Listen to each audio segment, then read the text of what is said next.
So now we have a major motion picture about Neil Armstrong and the Apollo 11 moon landing, which got me thinking, what other movie astronaut could have or should have gone to the moon as well?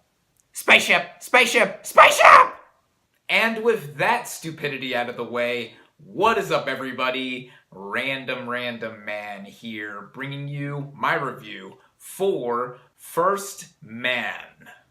By the way, towards the end of this video, I will be announcing the winner of my giveaway contest that I held in my review for Venom, so you may skip to the indicated time frame to find out who won.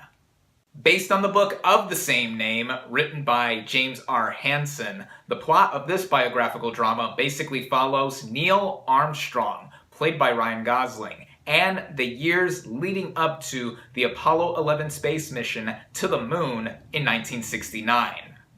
Going into this movie, saying I was excited for it is an understatement. This easily became one of my most anticipated films of 2018, mainly for its director, but also for its lead actor and its concept. This movie is directed by Damien Chazelle, and in recent years, he has made a big name for himself as a young talent to watch out for. He has directed movies such as 2014's Whiplash, an amazing film, one of my favorite movies of the year it came out, and also straight up one of my favorite films of the decade so far. Then Chazelle went on to direct La La Land, my favorite movie from that year, one of my favorites of the decade so far as well, and for this movie Chazelle went on to win Best Director at the Oscars, making him the youngest director to ever accomplish that feat. And yeah, with these two films, Whiplash and La La Land have made Chazelle, in my mind, be cemented as a legend. And so with First Man, seeing him behind the camera, Ryan Gosling in the lead role of Neil Armstrong, and this being a high-profile movie about the Apollo 11 moon landing had me so pumped.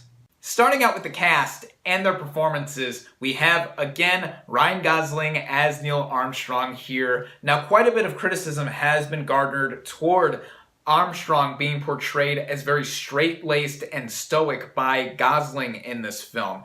To that I say, well, this is something that is very familiar to Gosling if you're familiar with some of his more high-profile roles, such as his turn in 2011's Drive and last year's Blade Runner 2049, where he was very straight-faced, stoic, stern, and barely emoted as well in these films that I've just mentioned. To that of him being criticized for that, well, if you look into how Armstrong apparently was in real life leading up to the Apollo 11 mission, Armstrong was apparently emotionless and very serious and just really blank in terms of how he was in his facial expressions. And with him also being that way, this goes into what happens early on in the film and it carrying on with the rest of the movie's running time. Even setting the real life factor aside, I think Gosling did a superb job in this movie for portraying Armstrong as somebody who was greatly affected by what happened early on in the film. He does break emotionally during one specific moment, but also just in how he is somebody who is really upstanding in trying to get the Apollo 11 mission to be successful. Also superb in this film is Claire Foy as Armstrong's wife, Janet. Now, she steals quite a bit of the show from Gosling at certain points, as she is in many ways the emotional center of First Man, even with Gosling's Armstrong not emoting a lot, with a lot of the frustration and all-around fear that Foy's Janet has. It's really well implemented to what she gives in terms of her performance, but also the chemistry she has between herself and Gosling. The rest of the supporting cast here, I also think, provides some substantial backup. We have the likes of Jason Clarke as Ed White, Corey Stoll as Buzz Aldrin, Christopher Abbott, Patrick Fugit, Lucas Haas, Kieran Hines. Really, everybody here, I think, does a terrific job, but of particular note has to go to Ryan Gosling and Claire Foy for their prevailing lead performances here.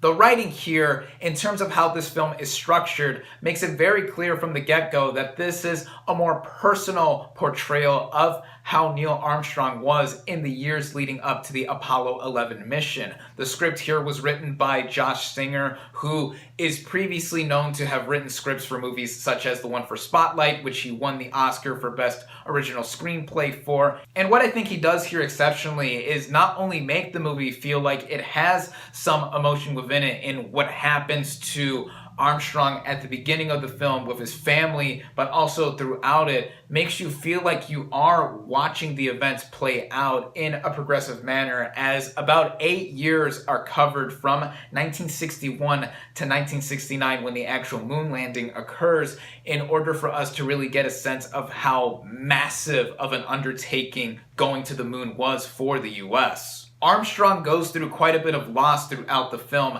not just with what happens in the beginning with his family, but also with some of his co-workers around him too, as this movie even spotlights the failed Apollo mission that resulted in the deaths of 3 pilots on board a spaceship that would have gone to the moon. One criticism I also saw parlayed at this movie's expense was that it was more slow and dragged at certain points within the first 2/3 before we even got to the actual moon landing. To that, I disagree. From the opening scene, I was riveted in seeing Armstrong test fly a spacecraft of sorts in getting past the Earth's atmosphere and into space and then going back down again.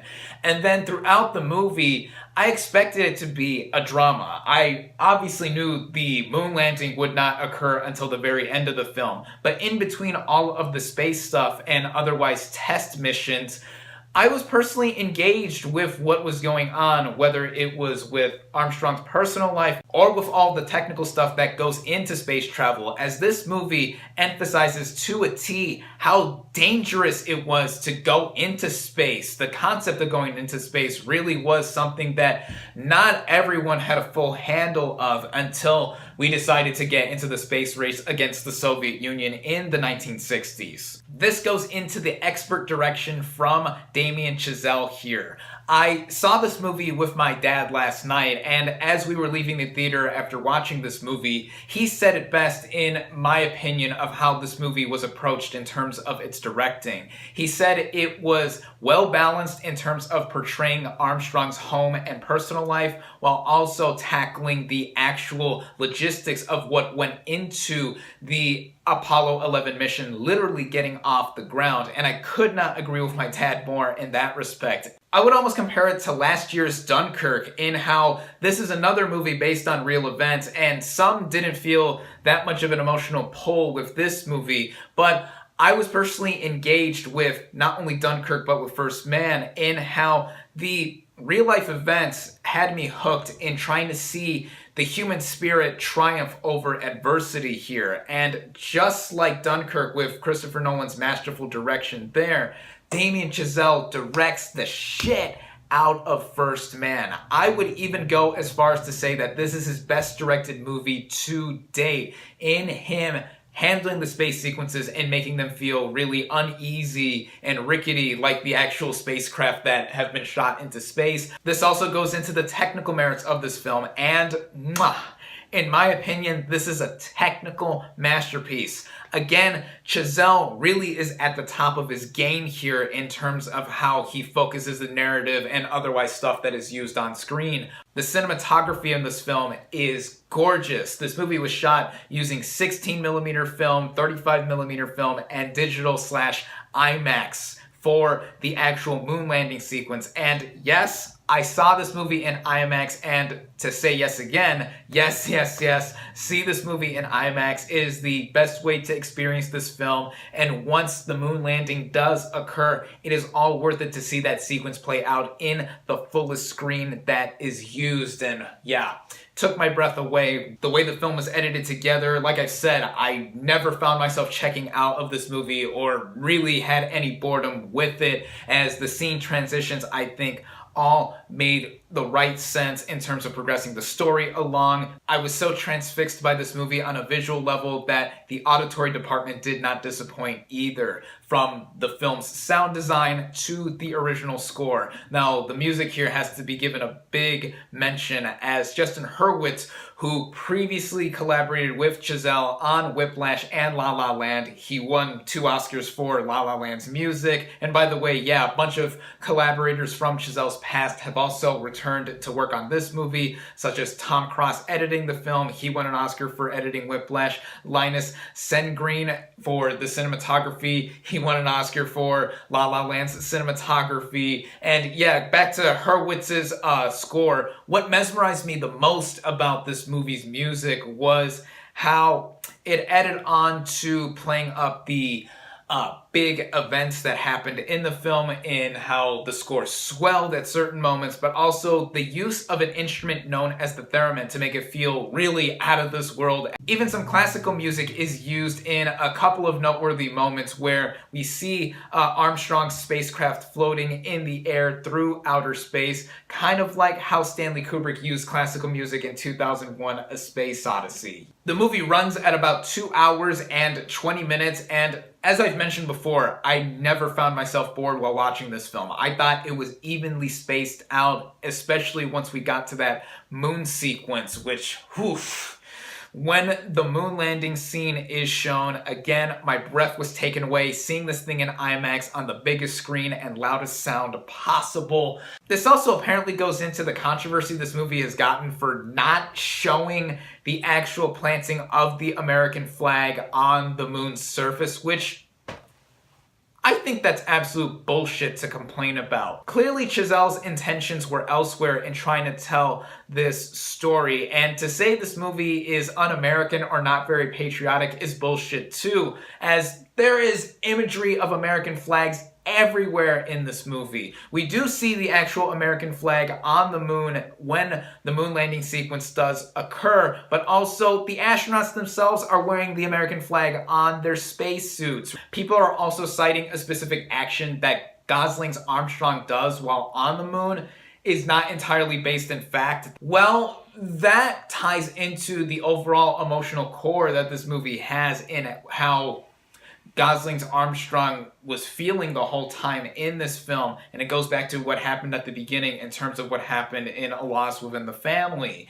And really, whether that was based in fact or not, I thought it really did hit me quite a bit. Speaking of that as well, in terms of what I thought fell short for what this movie did, in Whiplash and La La Land, they went the extra mile in my eyes to really leave a big lasting impression on me. The final scene of First Man definitely fit the rest of the tone, and I thought was a pretty nice ending, but maybe this also has to do with the fact that Chazelle didn't write this. But really, with me saying that does not detract how fantastic I think First Man is. Damien Chazelle is 3 for 3 in terms of his most recent directorial efforts here. He remains one of my favorite directors, period, right now. It is a euphoric experience that I had such a great time watching. I love this film. It is one of my favorite movies of 2018 thus far. I highly recommend it.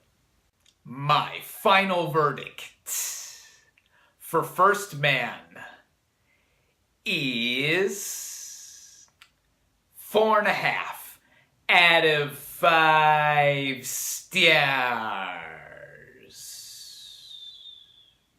Alright, so you've either watched the entirety of this review or you just skipped to this part because you want to find out who won the digital HD copy code for Whiplash. I have all of the names of the entries here in this bowl and shaking them up. Alright, fishing for a winner, and I think we have a winner. And the winner for the digital HD copy code for Whiplash is Dwight McCoy. Congratulations, dude. I will be getting in contact with you to send over the digital copy code for the film. Thank you to everybody who entered this giveaway contest. I hope to do more in the near future. Thank you all, as always, for watching. Be sure to like this video, comment on what you thought of First Man, social media links in the description, subscribe to my channel for more, and I'll catch you on the next movie review.